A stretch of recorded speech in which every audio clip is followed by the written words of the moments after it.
Hey everybody, you're watching A Physio Named Jonah. That's this guy.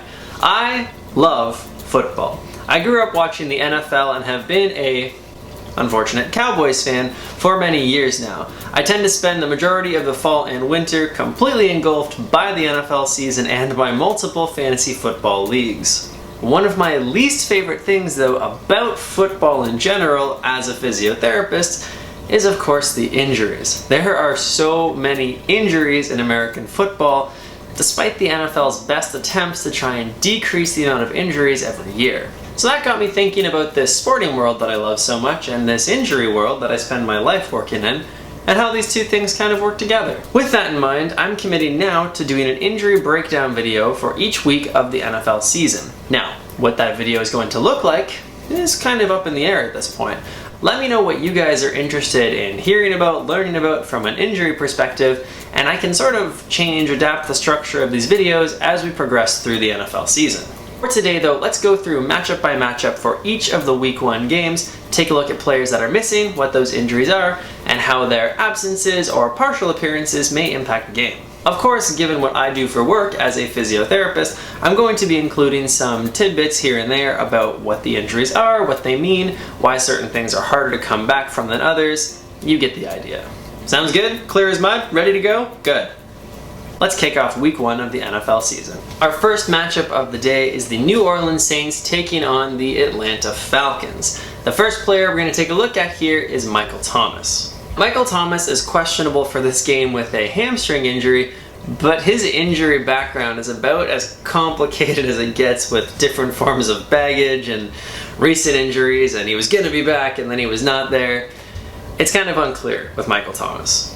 As you may recall, Michael Thomas missed the entirety of last season with an ankle surgery that he had to repair from a high ankle sprain, and the season before that he was shortened to fewer games than he wanted to be because of an ankle injury as well as a hamstring issue. Now, this injury designation for Week 1 has nothing to do with his ankle. It is a hamstring issue. It does seem to be a fairly mild hamstring issue, but as we'll see later in this video, hamstrings can be quite sticky and have a very high chance of re-aggravation because of a few physiological factors. Honestly, given his history, I wouldn't be surprised if Michael Thomas is on a partial snap count for Week 1, or if he goes out and were to unfortunately re-aggravate it. Hopefully they just manage his reps effectively, he's good to go, but we're likely not going to be seeing a full Michael Thomas for Week 1. On the Falcons side, highly drafted rookie receiver Drake London looks like he's in jeopardy of missing the game because of a knee injury.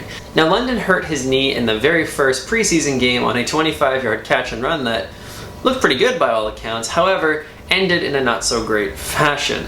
With him being listed as questionable, I'd expect to see him out there at least a little bit given that he had the preseason to recover, but honestly, I'm really not sure on this one. I'm a little bit more confident he'll play in comparison to Michael Thomas, but it's really hard to say going into Week 1. Let's move on to the Cleveland Browns taking on the Carolina Panthers in the Baker Mayfield revenge game, and Christian McCaffrey was on the injury report earlier this week after missing all of last season, and I drafted him in fantasy. What's that about? Christian McCaffrey lacerated his shin, or basically had a cut on his shin, which had him prop up on the injury report. However, with an injury like a laceration or a cut, it's not very likely this is going to cause players to miss time, especially in the NFL, so we're not really worried about this being something that's going to limit McCaffrey. Christian McCaffrey's good to go. Please be good, Christian McCaffrey. I drafted you, and I'm playing against my fiance this weekend, and she won our fantasy football league last year, so I really need a good Week 1 from Christian McCaffrey, so come on now. On the Brown side, let's talk about right tackle Jack Conklin. Now, Jack Conklin is questionable for this game with a knee injury, and it dates all the way back to last year.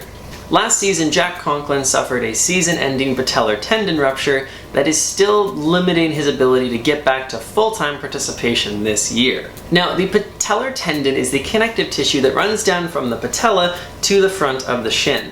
It's really important though because it is the connective tissue that also connects the entire quadriceps muscle to the front of the shin. So without that, when you have a full rupture, you have almost no ability to create knee extension or pull that shin forwards.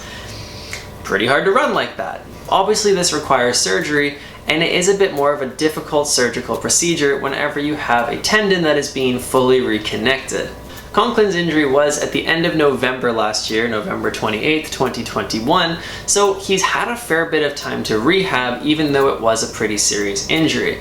Because of this, I'm really hopeful that he's going to be okay to go. He's definitely had adequate time to kind of get back into it and re-strengthen, but as we'll see as we go on through the video again, timelines are very variable for different players. If any fantasy managers out there have Nick Chubb, I'm sure they'd really like Jack Conklin to be out there opening up run lanes on the right side of the offensive line. Moving on to the San Francisco versus Chicago game, one of the receivers for Chicago, Velus Jones Jr., the rookie they drafted this year, is doubtful with a hamstring injury. I think this is probably the right move, seeing as the hamstring popped up and was limiting his ability to practice.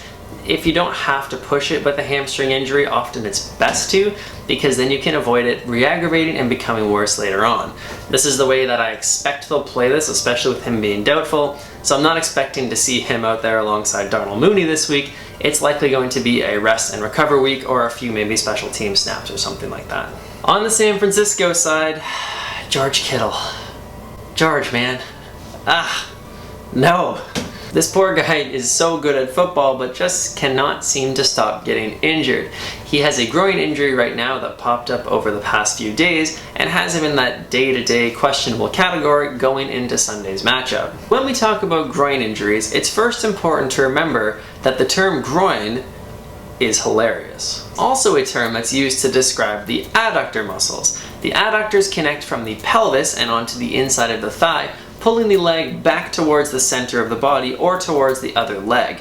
Now, these muscles are very easy to re-aggravate if they become strained, especially in a sport like football where players are planting, twisting, cutting, making a lot of really quick direction changes. That leg is going to be pulling back and forth, pulling back towards the midline, and similar to a hamstring, it is really easy to re-aggravate a groin or adductor injury. Given Kittle's injury history, from a fantasy perspective, I'm definitely spooked about playing him in week 1, especially with Trey Lance as the new quarterback, with the re-injury risk being definitely there. I'm really hoping that he can play maybe some real limited reps and be fine out there, but groin injuries are definitely some to watch. And now you know, groin is adductors, not just the funny groin. Let's talk about Pittsburgh taking on Cincinnati.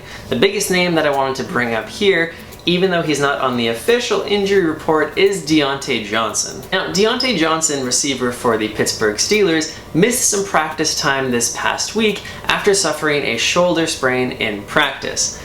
This is not very good. Generally, when we talk about shoulder sprains, we're referring to the AC or acromioclavicular joint. It sits just above the top of the shoulder and is very susceptible to re-aggravation, especially when you're getting hit in the shoulder over and over. Johnson made reference earlier this week to playing through pain, and that may be the limiting factor. As it very well may be, it's difficult to be lifting your arms up over top of your head over and over and taking blows to that acromioclavicular region without causing re-aggravation. It seems like Johnson is going to play, but if you're watching this game, I'd be watching for him to come down awkwardly, making sure that he's okay, and he may end up re-aggravating this injury during the game. Hopefully not, but if you're going to play him for fantasy, that is a potential re-injury risk. The Philadelphia Eagles taking on the Detroit Lions. No major injuries to talk about in this game. That's kind of nice. You may have noticed at this point that I'm touching primarily on the offensive side of the ball. If you'd like to hear more about the defensive side, get more defensive players, let me know in the comments section below. But for those defense heads out there, I do have some defensive players coming up in the next few matchups. The Indianapolis Colts are taking on the Houston Texans. And oh, look at that. Speaking of defense, Shaquille Leonard is the first player on the list. I was taking a look at Shaq Leonard's injury history because his indication said he was missing because of his back. And that's not generally an injury that we expect to see in the NFL. In this past offseason, Shaq Leonard underwent back surgery to alleviate the pressure from 2 discs that were putting pressure onto his spinal cord and causing referred symptoms down into his legs. He was having problems last season with his calf as well as ankle, and these seemed to be related to that pressure being created in his lower back. There was likely a fair bit of pain there as well. Now, the surgery often involves removing parts of the disc that are putting pressure onto the spinal cord, and it is relatively invasive anytime we're going in and doing spinal surgery. The timelines coming back from this are highly variable, and it's going to depend a lot on how he feels as he's getting back into it. Maybe they'll have him on a partial count today, but this is one of those where I really wouldn't be surprised to see him worked in slowly throughout the first few weeks. He may not even get to touch the field in this first week at all. Anyway, hopefully he's back out there soon and tackling 500 players a game like he can. He is a fantastic football player. Again, this is a very interesting injury. If you want to know more about a specific injury like this, I can do a more in-depth video on. Let me know in the comments. Kind of sound like a broken record, huh? The New England Patriots taking on the Miami Dolphins. This is a matchup that in years past used to be so not interesting because the Pats would just steamroll them. Looks like it's going to be a lot more interesting this year. A couple injuries to take a look at, with Jacoby Myers being the first one. Now, a knee injury has him listed as questionable for this one. There wasn't a ton of information that I could find on it. Doesn't seem like it is anything too severe that's going to be limited him too much, but he still might be on a partial snap count, so I'd just be looking for him. Is he out there for every series? Does he re-aggravate anything? Not really sure what to expect, considering there's not a lot of designation other than questionable. Ty Montgomery is listed as a wide receiver on the official injury report, but seems to be the third running back in line for the Patriots offense. An ankle injury seems to be limiting him right now. Doesn't sound like it's too severe, but likely will decrease the amount of snaps that he normally would get anyway. Could be possible to have a re-aggravation when you have a running back with an ankle injury, but given his overall likely usage, this isn't one that's likely to pose too much of an issue. Worth noting here, even though that he's not on the official injury designation for Sunday's games, is Chase Edmonds for the Miami Dolphins. Chase Edmonds had a groin injury that propped up during the week, but seemed to resolve itself going into the Friday practices as he got in full work. Like we talked about with George Kittle though, groin injuries or adductor injuries can be difficult to shake, and it could be the kind of thing that gets re-aggravated. So that could affect his overall workload that he's going to be splitting with Raheem Mostert. I'd be watching for that, seeing if he has his usual Chase Edmonds explosiveness out there on Sunday. The Baltimore Ravens taking on the New York Jets, also known as the Joe Flacco Revenge Tour. Injuries that are impacting this game all at the same time, but I mean that's to be expected when the Baltimore Ravens are involved at this point. I'm going to talk about Gus Edwards and J.K. Dobbins together because they underwent very similar injuries and surgeries at the start of last year. Both suffered torn ACLs in training camp of last season. This caused them to miss the entirety of the season as they rehabbed from said surgery. Dobbins looks like he's further along in his recovery and is no longer on the PUP list. He's been practicing but is still questionable and unlikely to play too much in week 1. Gus the Bus Edwards is still on the PUP list and likely won't be there for the first few weeks. Recovering from an ACL surgery is not easy. It becomes routine to talk about it in the NFL because so many players go through it, but it's a difficult rehab process that involves a lot of re-strengthening, reconditioning, and gaining back confidence in the knee to be able to perform at the level that these incredible athletes have to. 9 months is the timeline that's generally referred to as what's required, but that's variable. These two players had similar surgeries at similar times, but they may take very different amounts of time to recover from. Now let's talk about the quarterback for the New York Jets, Zach Wilson. Zach Wilson suffered a bone bruise and partially torn meniscus back in the first week of the preseason. This did require him to have surgery. I think the hope was that it wasn't going to keep him out for too long, but there really isn't such thing as a simple surgery, especially when the meniscus is involved. From a physiotherapist side of things, the meniscus can be a bit of a fickle mistress at times. Even post-surgically, it can be a bit finicky as you try and get back into your full participation. The meniscus is an incredibly important part of weight bearing on the knee, which obviously these professional athletes have to do a fair bit of, so it may take a little bit of extra time.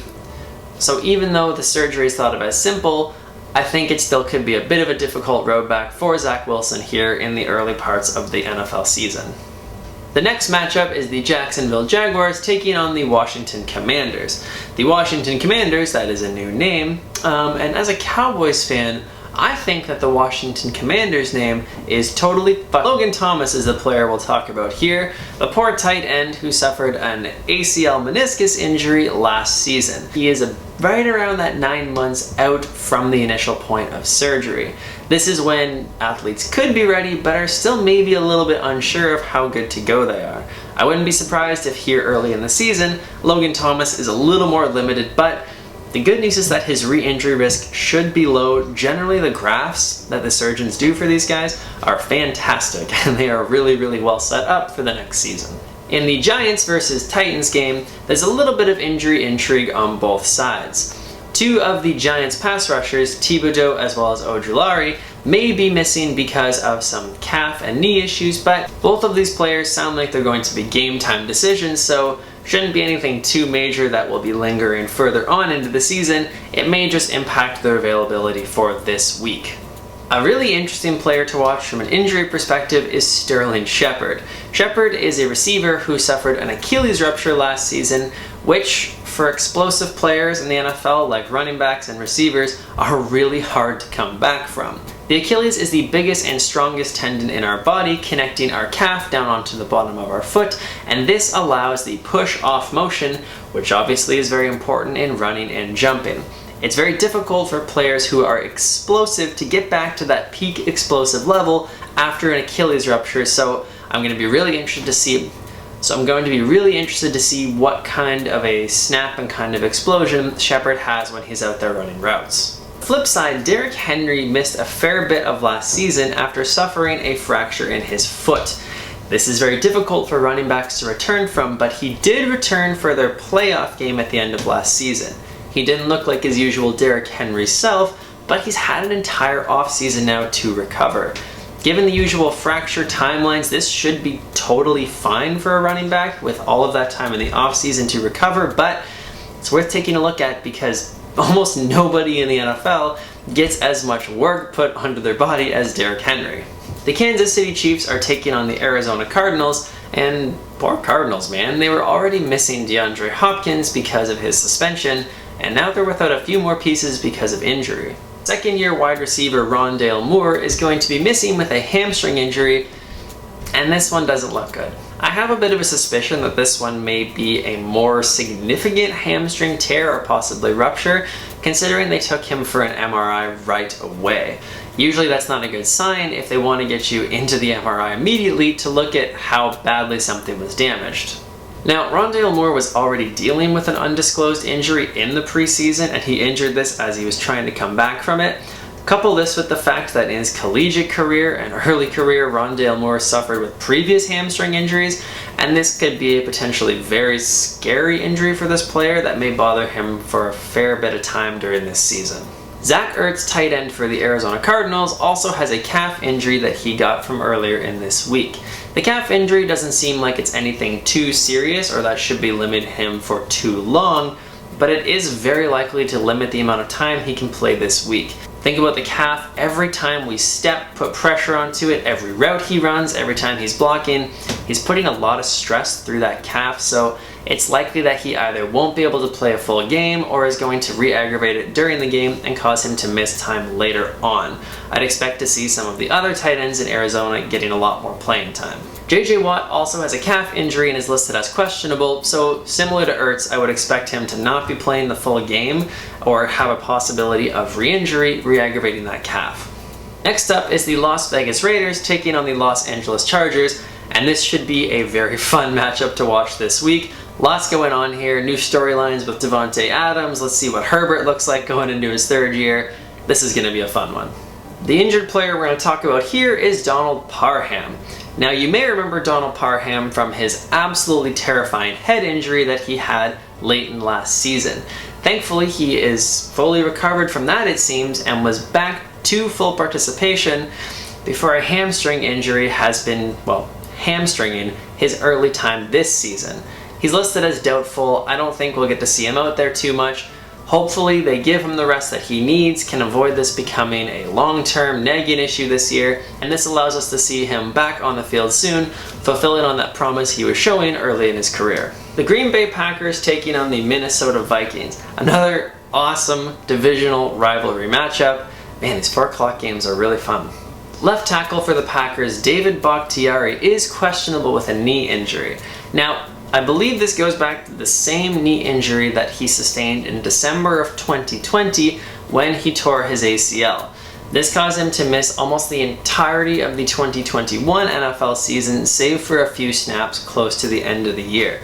I think this is a good example of how that 9-month timeline for injury does not indicate that every athlete will be ready in this timeline. There can be complications, everyone heals at a bit of a different rate.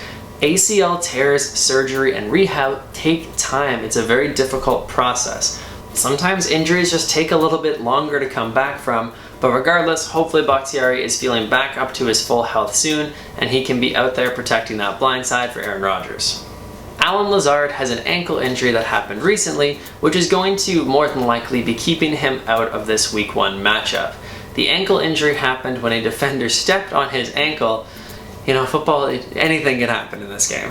Hopefully the sprain is not too severe, and if that's the case, once the swelling dies down, he can get his normal movement back, run on it naturally. He could be totally good to go for Week 2.